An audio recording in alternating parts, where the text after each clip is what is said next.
Em Hebreus, no capítulo 11, nos versos 1 e 2, diz assim a palavra do Senhor: Ora, a fé é a certeza daquilo que esperamos e a prova das coisas que não vemos, pois foi por meio dela que os antigos receberam bom testemunho. Após muito esforço, certo viajante que atravessava o deserto do Saara descobriu um oásis, onde resolveu passar a noite. Ao ver que seu guia, um homem muito sério, ajoelhara para orar, aproximou-se dele e disse: A quem você está orando? A Deus, respondeu ele. Zombando do guia, o viajante perguntou: Por acaso você viu Deus? O homem respondeu: Não, não o vi. Então, como sabe que Deus existe? Você pode me explicar e provar a existência dele? Diante daquela pergunta, o guia manteve-se calado. Ao observar que este não podia responder com certeza, o viajante disse em tom arrogante: Neste mundo, Deus não existe. Todas as coisas aqui são produto do acaso. Deus não passa de uma invenção da imaginação, em quem os imbecis e analfabetos como você depositam a confiança. Quem é instruído e civilizado, como eu, não crer em Deus. Portanto, não pense em bobagens e vai dormir. Depois de dizer isso, o viajante foi para sua tenda e adormeceu. O guia ficou sozinho em meio à escuridão, pensativo por não ter dado nenhuma resposta ao homem. Sentiu-se um tanto aborrecido e ficou meditando em como poderia responder aquela pergunta. Depois de muito tempo, levantou-se da cama, montou em seu camelo e começou a dar dezenas de voltas ao redor da tenda onde o viajante estava descansando. Em seguida, com um sorriso no rosto, amarrou o camelo e foi dormir. Ao despertar, logo cedo pela manhã, o viajante observou que o camelo havia deixado pegadas ao redor da tenda e perguntou ao guia: Oi, parece que você se esqueceu de amarrar o seu camelo. Como sabe? Por acaso o senhor viu o camelo andar por aí? Não, não vi. Então, como o senhor sabe que eu esqueci de amarrar o camelo e que ele esteve andando ao redor da sua tenda? Rindo, o viajante apontou para as pegadas do camelo e disse: Olhe, por acaso você não vê as marcas deixadas por seu camelo? Como não saber que um camelo esteve dando voltas ao redor de minha tenda? Diante dessa afirmação, o guia disse: Então olhe, e apontou para o horizonte. Veja o sol que brilha e a beleza do deserto. Olhe a fonte de água do oásis. Observe as árvores verdes. Ouça o canto dos pássaros. Veja as lindas flores. Por acaso não são as pegadas deixadas por Deus?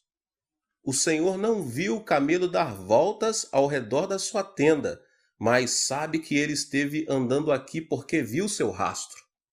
O mesmo acontece em relação a Deus. O Senhor não pode ver Deus, o Criador do universo, com seus olhos, mas pode ver toda a evidência que ele deixou.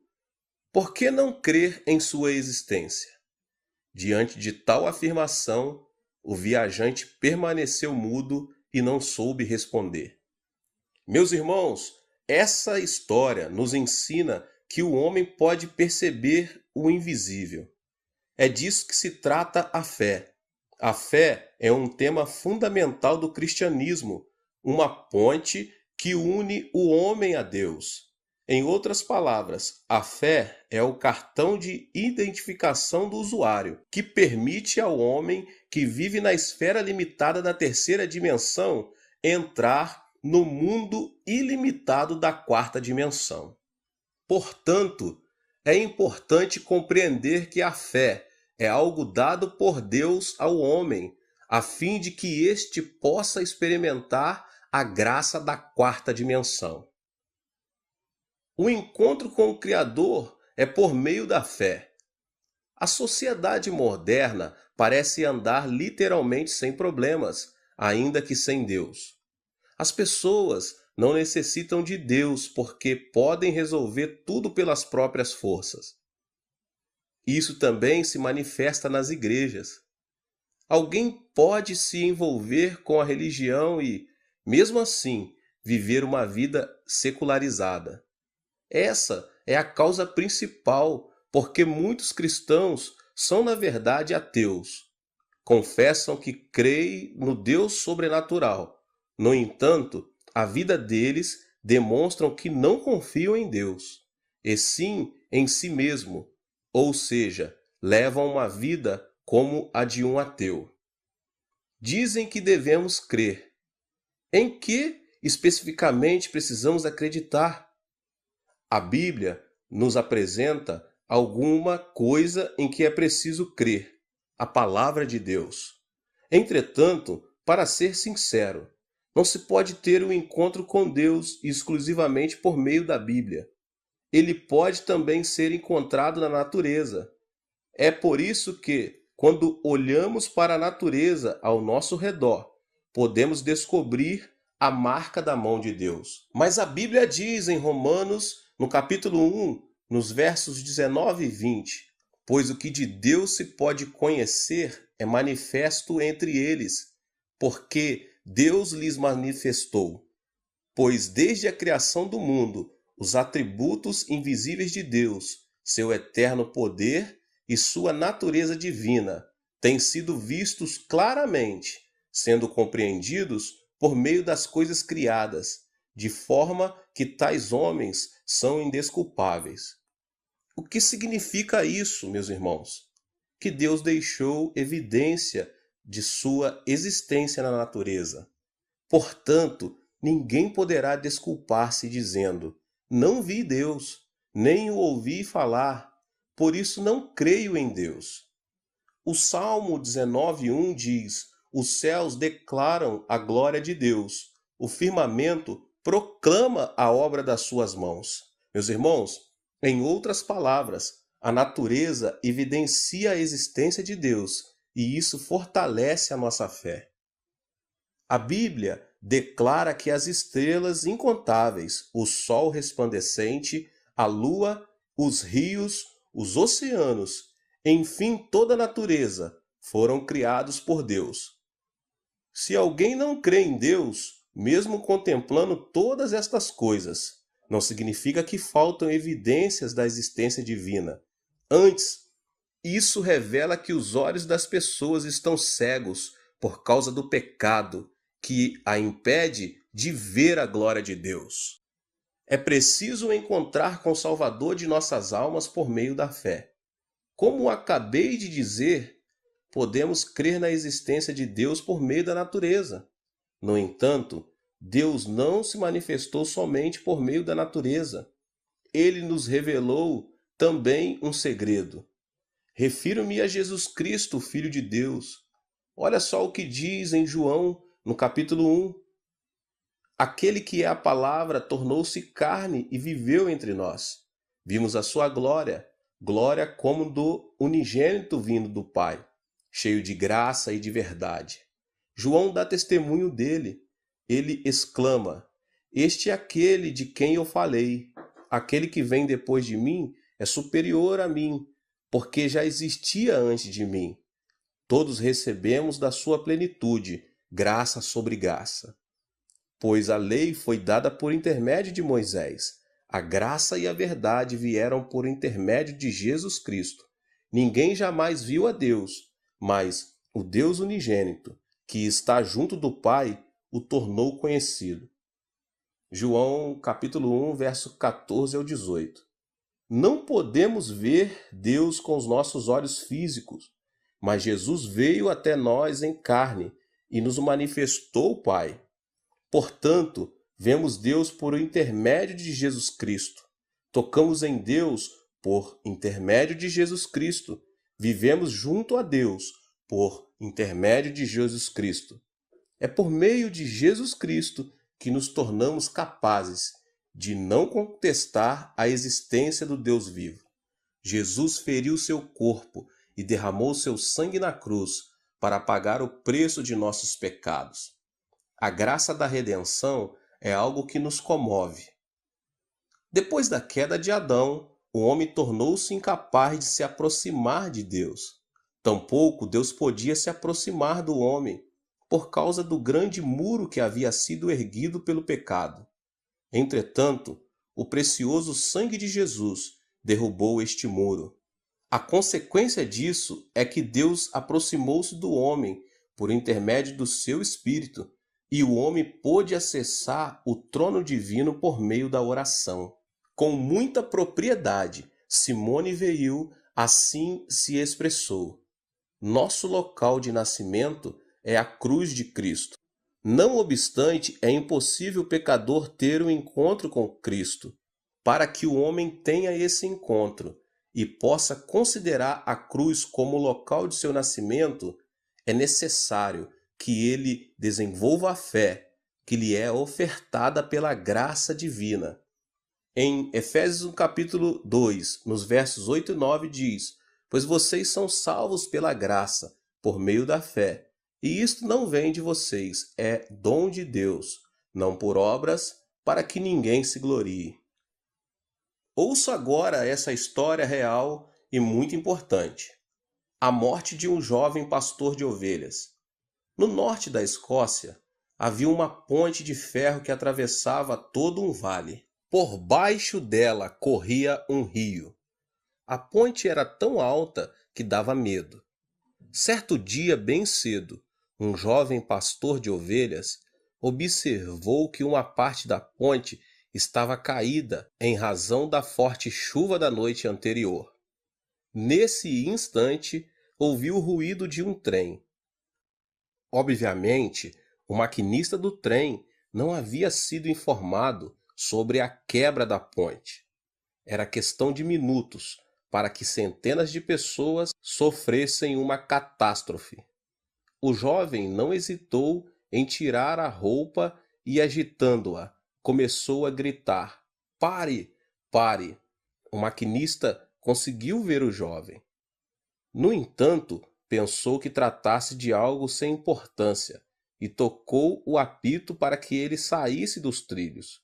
Ao ver que o jovem não se mexia e continuava agitando a roupa com a mão, só pôde frear no último instante, produzindo intenso ruído. O trem, no entanto, havia passado por cima do jovem, matando-o. Surpreso com o que aconteceu, o maquinista curvou-se para olhar embaixo do trem e viu que, um pouco mais adiante onde estava, os trilhos haviam sido destruídos. Se o trem tivesse continuado pelos trilhos, os passageiros teriam morrido. Ao ver aquilo, todos os passageiros ficaram pálidos e o maquinista acenou-lhes: venham todos aqui e vejam o jovem pastor que sacrificou sua vida para salvar a nossa. Todos se aproximaram para ver o corpo em pedaços. O jovem pastor não hesitara em dar a vida para fazer o sinal que detivesse o trem, que seguia para a morte certa. Esse é um fato real. Foi notícias dos jornais no espaço dedicado a notícias do exterior, com o título O Herói que Salvou Nossa Vida. O jovem pastor pode ser comparado a Jesus, pelo fato de haver dado sua vida pelo próximo. Tal como o trem que seguia os trilhos destruídos, nossa vida se dirigia para o inferno. Jesus Cristo, porém, colocou-se entre ela e os nossos pecados.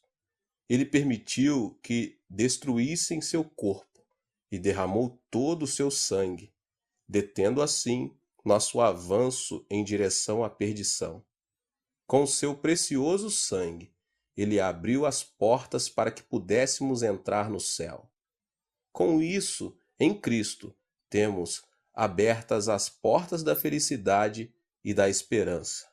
Um encontro pela fé através da palavra. De Gênesis a Apocalipse, a palavra de Deus é um presente do Pai para nós. Por meio da palavra, ouvimos a voz de Deus, iniciamos uma etapa de diálogo com Ele, passamos a conhecê-lo com mais profundidade e tornamos possuidores de uma fé mais pura. Em sua vida, o cristão tem por parâmetro a palavra de Deus. Como cristãos, não devemos confiar em nenhuma revelação, a não ser a Bíblia. Por mais que alguém tenha tido acesso a uma revelação extraordinária, se esta não estiver de acordo com a palavra de Deus, deve ficar certo que se trata de uma mentira do diabo e um engano de Satanás. Devemos ter um encontro com Deus por intermédio da palavra. Não existe revelação ou visão superior à Bíblia. Satanás disfarça-se de anjo de luz. No plano espiritual, devemos considerar que o nosso caminho deve ser somente a Bíblia Sagrada. No livro de Romanos está claro que a nossa fé tem como fundamento a palavra de Deus. Diz assim no capítulo 10, nos versos 16 e 17. No entanto, nem todos os israelitas aceitaram as boas novas, pois Isaías diz: Senhor, quem creu em nossa mensagem? Consequentemente, a fé vem pelo se ouvir a mensagem, e a mensagem é ouvida mediante a palavra de Cristo. O fato de confessar que se crer implica crer na palavra de Deus. Podemos crer porque Deus nos deu sua palavra. Caso contrário, a nossa confissão seria como golpear o ar. Somente a Bíblia, a palavra de Deus, é o fundamento da nossa fé.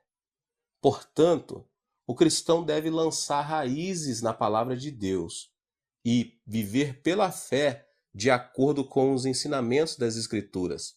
Em Colossenses 2,7 diz: enraizados e edificados nele, firmados na fé, como foram ensinados, transbordando de gratidão. Temos examinado minuciosamente o objetivo de nossa fé, ou seja, temos analisado com atenção aquilo em quem devemos crer.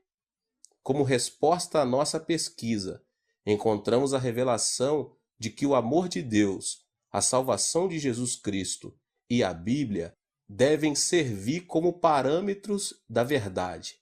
E só por meio da fé é possível encontrar essas três coisas. Agora eu quero mostrar para vocês a maneira pelo qual podemos aplicar a nossa fé. Que tipo de fé é a da quarta dimensão? Como podemos aplicar esse tipo de fé para que possamos viver nessa dimensão? O que significa aceitar a fé em Deus?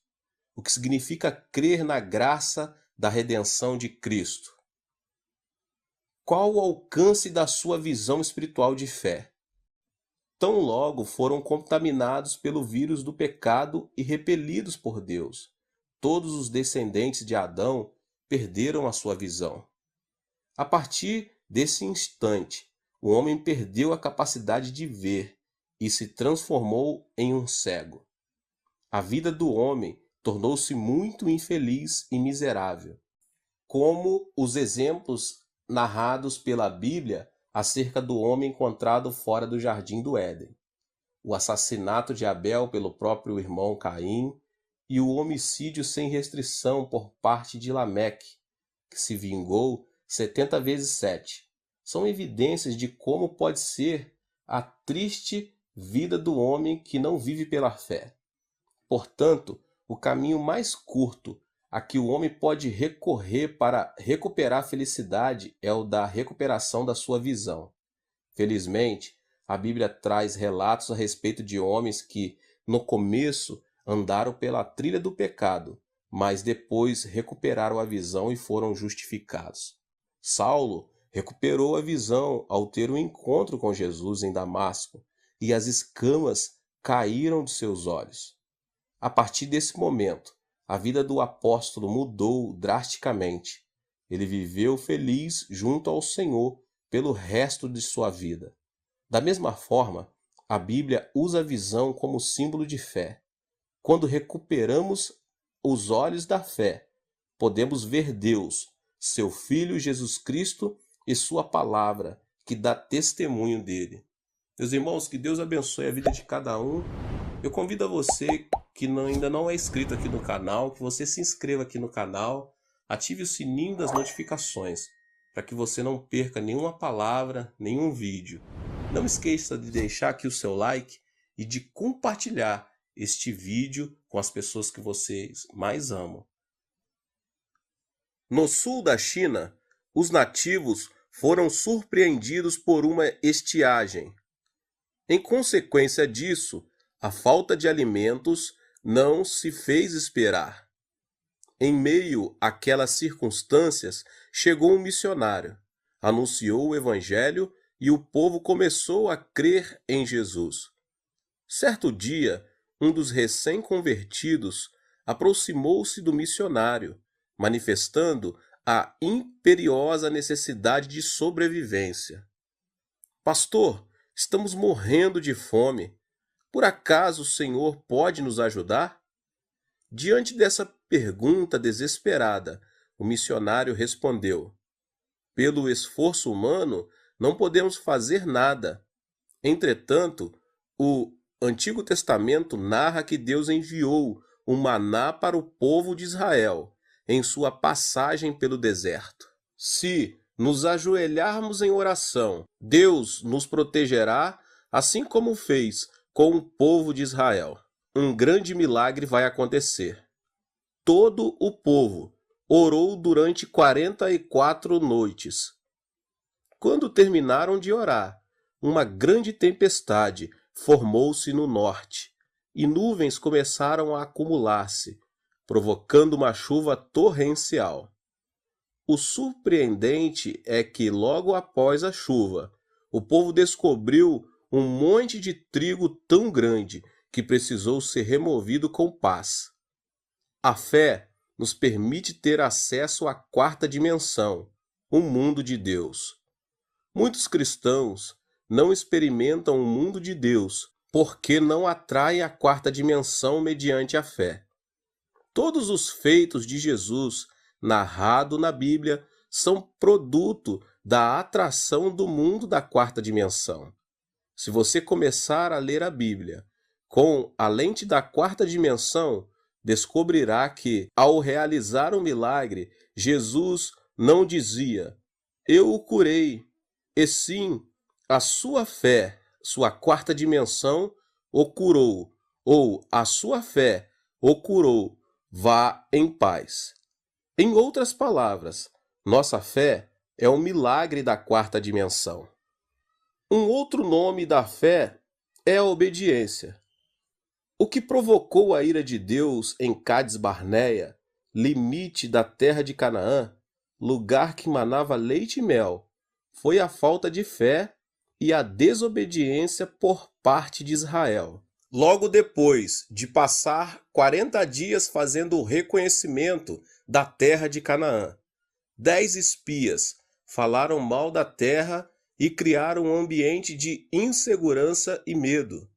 Aqueles espias não tinham Deus no coração.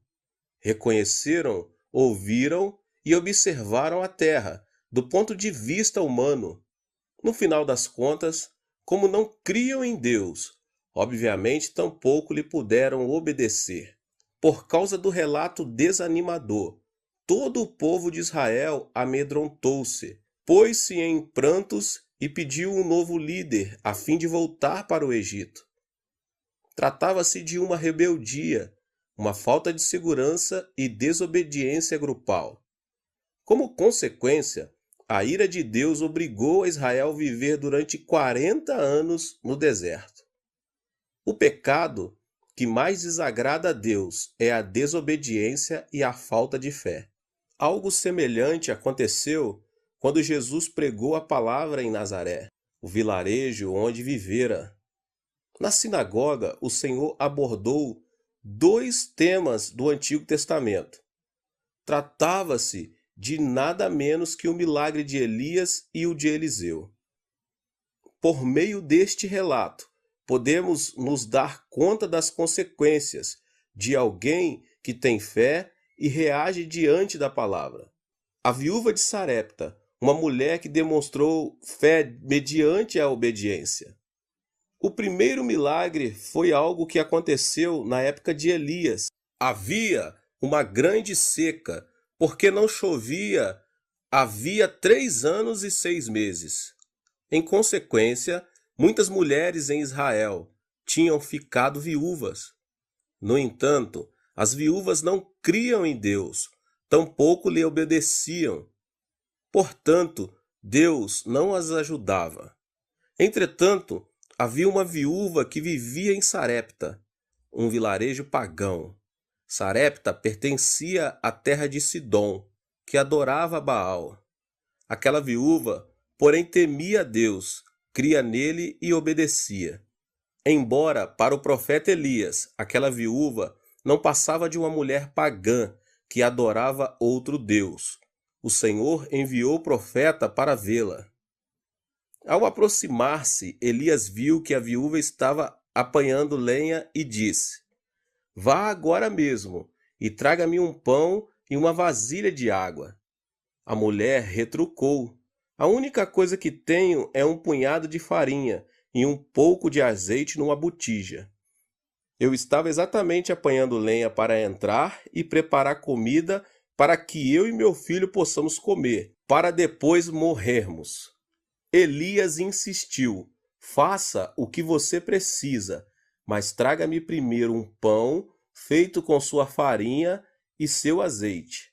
Não se esqueça também da botija de água. Se fizer o que digo, não se acabará a farinha na vasilha, nem o azeite na botija."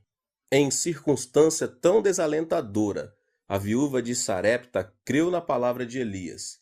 Certamente, ela também estava com fome. Além disso, tinha um filho que chorava pedindo comida. Entretanto, não pensou em sua situação, nem na situação de seu filho. Preocupou-se primeiro em obedecer ao profeta. Não é fácil obedecer pela fé. No entanto, a viúva de Sarepta deu de comer a Elias, e o profeta comeu o pão e bebeu a água que lhe serviu a viúva. Por causa da obediência, a farinha da vasilha não diminuiu, nem o azeite da botija, e isso durante 3 anos e 6 meses, enquanto durou a seca naquela região. Foi um milagre de Deus. Onde há fé e obediência, pode-se experimentar a presença de Deus. Outro caso, meus irmãos, é o de Naamã. Naamã foi um homem que demonstrou fé mediante a obediência. O segundo milagre a que Jesus se referiu ocorreu na época de Eliseu. Nesse tempo, havia muitos leprosos em Israel. No entanto, nenhum deles cria que Deus poderia curá-lo. Contudo, o que aconteceu a Naamã, general do exército da Síria, país inimigo de Israel, foi diferente. Ele era leproso. Certo dia, Naamã ouviu uma jovem serva israelita dizer o seguinte à sua senhora: "Eu gostaria que o meu senhor fosse até o profeta em Israel. Se Eliseu orasse por ele, meu senhor seria curado da lepra." A fé vem pelo ouvir, e o ouvir pela palavra de Deus. Assim que escutou essas palavras, Naamã viajou até Samaria para encontrar-se pessoalmente com o profeta. Todavia, ele foi primeiramente ao rei de Israel, que reagiu, rasgou as vestes e disse: "Por acaso sou eu Deus capaz de conceder vida ou morte? Por que este homem me envia alguém para que eu o cure de lepra? Veja como ele procura um motivo para se desentender comigo." 2 Reis 5:7. O rei teve essa reação porque imaginava que a presença do sírio tinha segundas intenções, isto é, aquela seria uma desculpa para atacar Israel.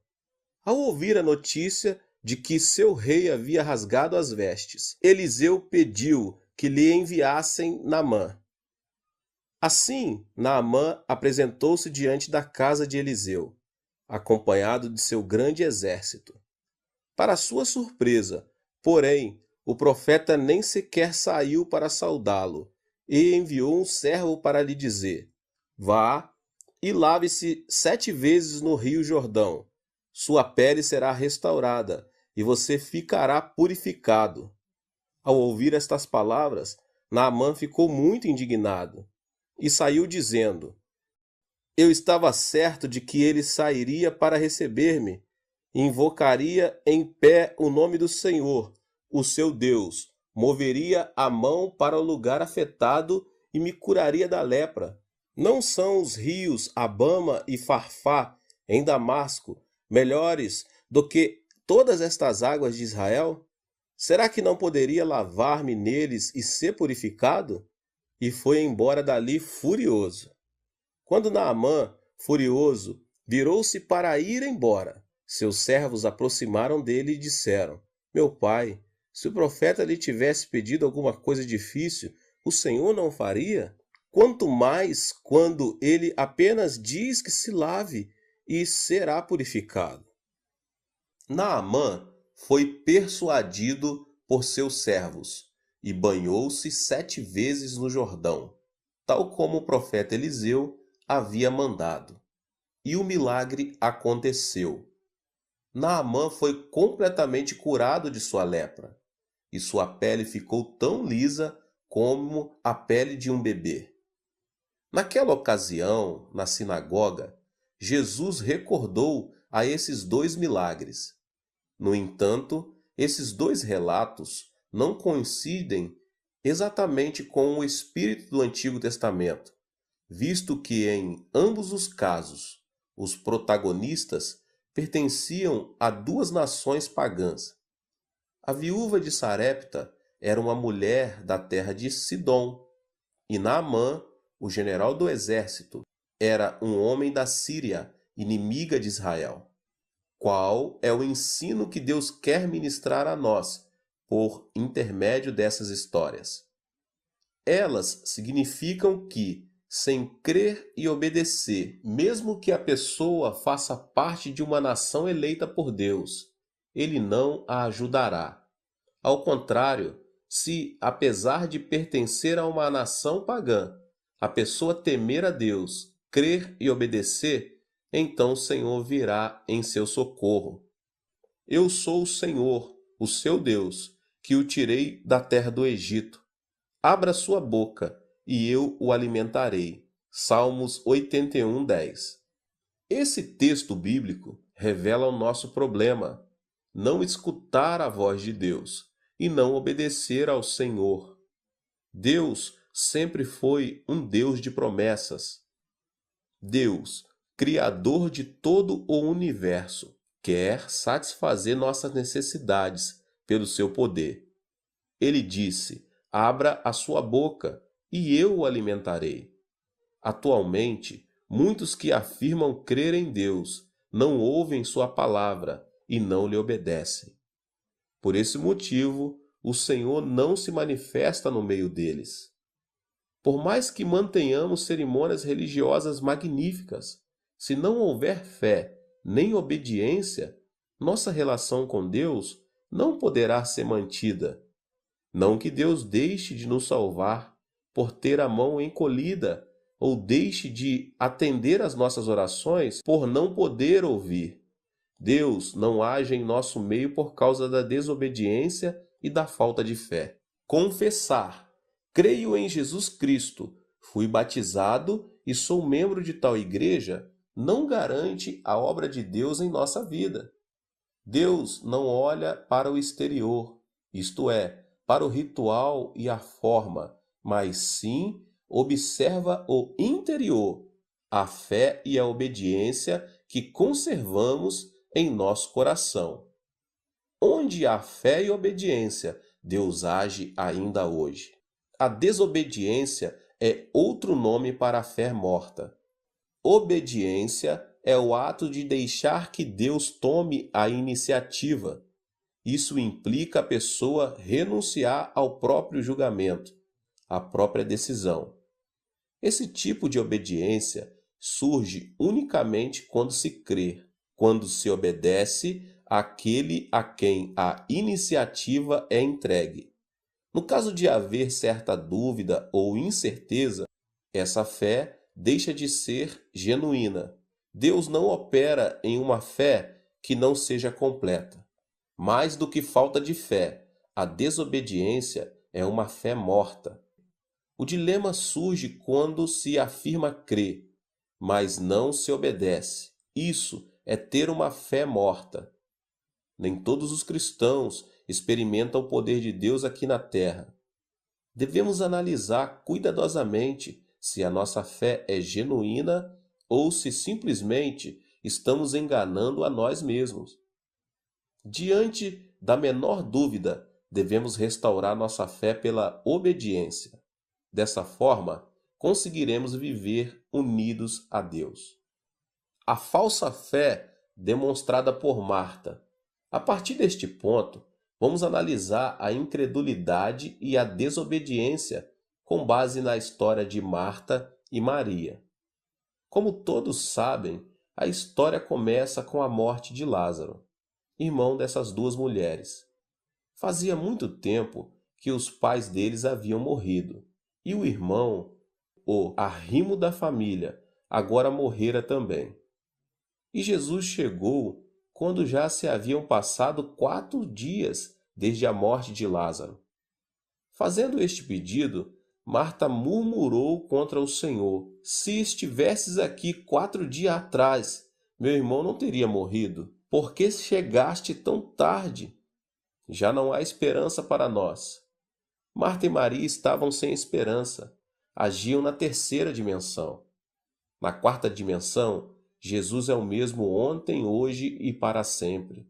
Marta, entretanto, cria no Jesus de 4 dias atrás, mas não no Jesus daquele momento.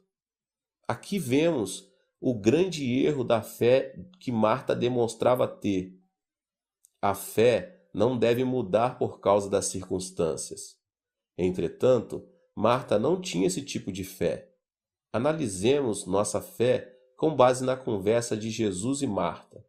Senhor, disse Marta a Jesus, se estivesses aqui, meu irmão não teria morrido, mas sei que mesmo agora, Deus te dará tudo o que pedires. O seu irmão vai ressuscitar, disse Jesus. Eu sei que ele vai ressuscitar na ressurreição no último dia, respondeu Marta. Então Jesus lhe disse: eu sou a ressurreição e a vida. Aquele que crê em mim, ainda que morra, viverá. E quem vive e crê em mim, não morrerá eternamente. Você crê nisso? Não parece algo estranho o diálogo entre Jesus e Marta? Se você estudar o texto minuciosamente, perceberá que Jesus está tentando transmitir a ela um ensino importante.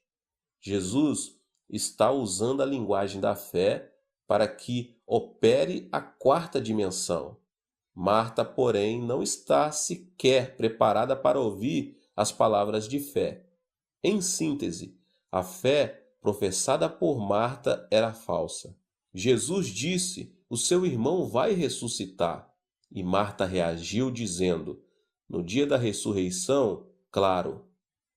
Além disso, Jesus disse: eu sou a ressurreição e a vida. Aquele que crê em mim, ainda que morra, viverá.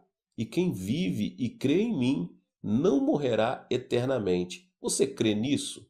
No entanto, Marta só atinou em responder: sim, eu creio. Tu és o Cristo, o Senhor. De início, parece que Marta está fazendo uma confissão de fé. Mas, se analisarmos o texto cuidadosamente, percebemos que Marta não está respondendo à pergunta feita por Jesus. Marta não cria em Jesus, só acreditava no que conhecia. Conhecer e crer são duas coisas totalmente distintas. Fé não é somente crer em Jesus Cristo, o Filho de Deus, mas sujeitar-se à vontade e justiça, renunciar ao próprio julgamento e decisão. Se Deus nos fala, devemos crer nele e segui-lo, por mais que o nosso intelecto não o aceite, nem as circunstâncias nos acompanhem. A cena seguinte, descrita na Bíblia, mostra Jesus dirigindo-se à tumba em que Lázaro estava sepultado. Marta e Maria o acompanhavam e ele estava chorando. Com certeza, Jesus não chorou por estar triste pela morte de Lázaro. Ele sabia que o ressuscitaria. Naturalmente, ele chorou pelo tipo de fé demonstrada por Marta e Maria, uma fé morta. Como podemos saber que a fé professada por Marta e Maria era uma fé morta? Se as duas irmãs tivessem uma fé genuína, não haveria por que se desesperar, atemorizar-se e sentir frustração pela morte de Lázaro. Elas estavam tristes pela aflição, por não crer em Jesus, embora o Senhor estivesse presente ali mesmo. Cremos que o Senhor tenha chorado por causa da incredulidade demonstrada por Maria e Marta. O que você acha da resposta dada por Marta? Não é mais do que mostrar ignorância a respeito do que Jesus deseja. A fé morta não pode atrair nem fazer que se experimente a quarta dimensão de Deus, tal como aconteceu a Marta, por mais que a quarta dimensão se revele diante de algumas pessoas, elas não se dão conta disso. A obediência requer uma decisão, mas se uma pessoa não confia na outra, não lhe pode obedecer. A reação de Marta mostra justamente isso. Essa cena deu-se quando Jesus se achava diante do túmulo de Lázaro. O diálogo continuou e a falta de comunicação também. Tirem a pedra, ordenou Jesus. Apesar da incredulidade de Marta, Jesus insiste na linguagem da fé e trata de atrair o mundo da quarta dimensão. Aqui está uma amostra da típica desobediência. E mais, pode-se dizer que se tratava de uma rebeldia. Jesus se viu surpreendido pela falta de fé de duas discípulas como Marta e Maria. Ainda quando Jesus lhe pediu que removessem a pedra para que ele pudesse ressuscitar Lázaro, Marta e Maria não obedeceram. Sem fé é impossível agradar a Deus. Nesse caso, porém, Jesus estava tratando de ensinar Marta. Tão somente como a remoção da pedra, o milagre iria acontecer. E a quarta dimensão manifestaria em sua plenitude. Marta estava repelindo o coração de Jesus, que lhe estava oferecendo a maior felicidade de sua vida. Muitos judeus estavam reunidos naquele lugar, e Jesus repreendeu a falta de fé que Marta demonstrava. Não lhes falei que, se você cresce, veria a glória de Deus? Felizmente, a reação de Jesus produziu uma mudança de atitude. Eles se arrependeram de não terem crido nas palavras de Jesus e decidiram crer. Da mesma forma, se você é uma pessoa incrédula e desobediente, mas que assim que ouve a palavra de Deus, decide crer nele, Deus o aceita. Geralmente, a pedra da tumba é grande para evitar que os animais selvagens entrem e danifiquem o cadáver. Pela fé, as duas irmãs decidiram tentar remover a pedra. Agiram como evidência de uma obediência completa. A fé sem obras é morta. Se você diz que crê, deve demonstrar uma obra que evidencie sua fé. Jesus não remove a pedra, tampouco o fazem os vizinhos. Ninguém pode evidenciar a fé que outra pessoa tente demonstrar. Cada um deve agir por si mesmo, evidenciando sua fé. Jesus opera o milagre quando obedecemos, ou seja, quando removemos a pedra pela fé. Se orarmos, Senhor, salva-nos, devemos buscar uma igreja.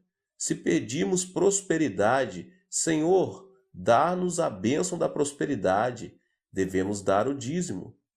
Se rogarmos por saúde, Senhor, cura-me, devemos servir e orar a Deus. Temos que cumprir nosso dever. Se apenas pedimos e nada fizermos, Deus não nos responderá. A obra evidencia a fé, e Deus responde a nossas orações por essa evidência. O Senhor quer ver nossa fé, e uma fé invisível não é fé. Em diversos textos, a Escritura dizem que o Senhor, vendo a fé, ordenava: seja feito segundo a sua fé. O Senhor pode ver a nossa fé, e uma fé genuína é visível. Ao contrário, uma fé invisível não é genuína. A terra deixa de ser terra quando fica submersa nas águas do mar. A terra é terra quando permanece acima do nível do mar. Uma fé invisível não é fé. A fé genuína é aquela que se vê. Jesus estava pedindo a Marta e a Maria que demonstrassem por essa obra, essa fé invisível. Remover a pedra implica demonstrar a fé mediante a obediência. As duas irmãs conseguiram remover a pedra com todas as suas forças. Ao abrir-se a porta do túmulo, um odor horrível atingiu o lugar. Nesse instante, diante da pedra, o Senhor ordenou: Lázaro, venha para fora. Todos observavam a cena com certa ansiedade. Marta e Maria também estavam ansiosas. Todos os olhares estavam voltados para a porta do túmulo. De repente, viu-se um vulto branco, mas em pouco tempo todos se deram conta de que era Lázaro envolvido em faixas, com o rosto envolto num sudário. Jesus Cristo é o mesmo antes e depois da morte de Lázaro, o mesmo ontem, hoje e eternamente. O milagre de Deus havia acontecido. Da mesma forma, o milagre ocorre hoje para todos que crerem e obedecem.